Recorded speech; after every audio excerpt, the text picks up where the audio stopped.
Did you know that Pablo Escobar was once a petty street thief before becoming one of the world's most fearsome drug lords?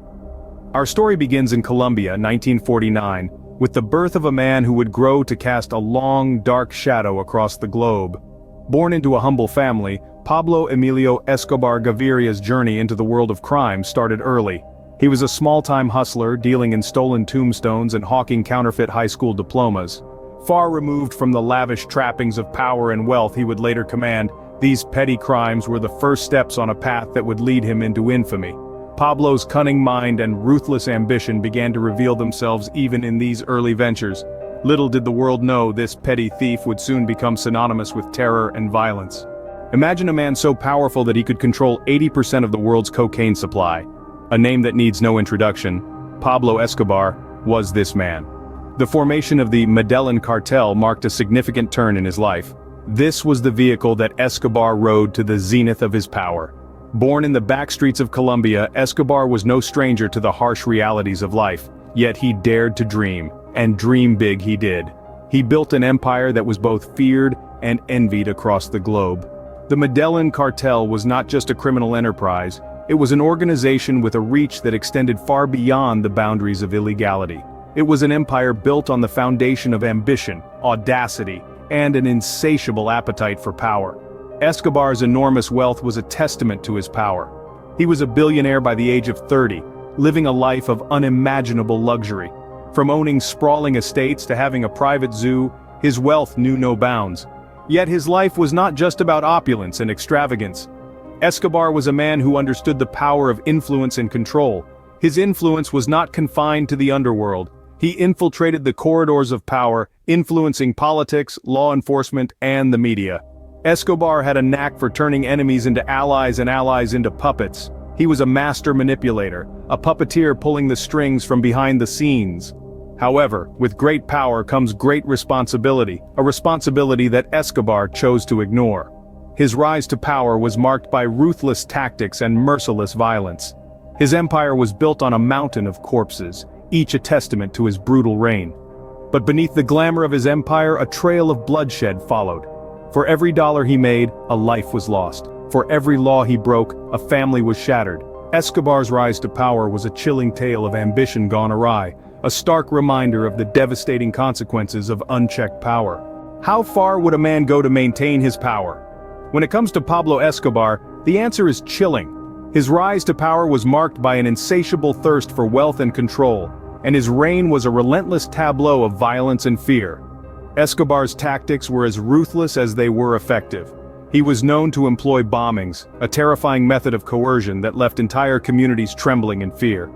Buildings were reduced to rubble, streets were strewn with debris, and the lives of innocent bystanders were often caught in the crossfire. The fear was palpable, and the message was clear. Escobar would stop at nothing to maintain his stranglehold on power. But it wasn't just bombings. Assassinations were another horrifying tool in Escobar's arsenal. Politicians, law enforcement officers, judges, anyone who dared to oppose him or stand in his way was a potential target. The chilling reality was that no one was safe. The threat of assassination became a terrifying fact of life, a constant reminder of Escobar's reach and ruthlessness. Then there were the kidnappings. Loved ones were ripped away from their families, held captive as bargaining chips in Escobar's ruthless game of power. The kidnappings were a cruel demonstration of Escobar's power, and a stark reminder of his willingness to exploit the love and fear of those around him. Behind these brutal tactics lay a chilling truth. Escobar's reign was not just about power or wealth, it was about control. It was about instilling fear and asserting dominance. It was about proving to the world that he was untouchable. By the time his reign ended, thousands of lives had been lost, and countless more had been irrevocably changed. Families were torn apart, communities were left in ruins, and a nation was left to grapple with the devastating aftermath of his reign. Escobar's reign was a reign of terror, but it was not to last forever. As we delve into the downfall of this notorious figure, we are reminded of the harsh realities of unchecked power and the devastating impact it can have on society. What happens when a king falls from his throne? For Pablo Escobar, the descent was swift and brutal. The beginning of the end came with the relentless pursuit by law enforcement, both Colombian and international. As the pressure mounted, the cracks in his empire began to show. Escobar's reign, once marked by an iron fist and an aura of invincibility, started to falter.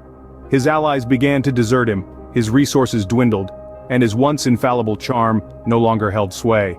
Amidst the chaos, a new breed of vigilantes emerged, seeking revenge for Escobar's reign of terror. But it wasn't just external forces that led to Escobar's downfall. As the walls closed in, betrayal came from within his own ranks. Those he once trusted turned against him, their loyalty bought by the promise of immunity and rewards. In the end, it was a simple phone call that sealed his fate. Tracked down in his hideout in Medellin, the man once dubbed the King of Cocaine was shot dead by Colombian authorities in December of 1993. His death marked the end of an era, a bloody chapter in Colombia's history. But the legacy of his actions continues to reverberate, a stark reminder of the human cost of the drug trade. In the end, the Kingpin's empire crumbled, and he met a violent end. What legacy does a man like Pablo Escobar leave behind?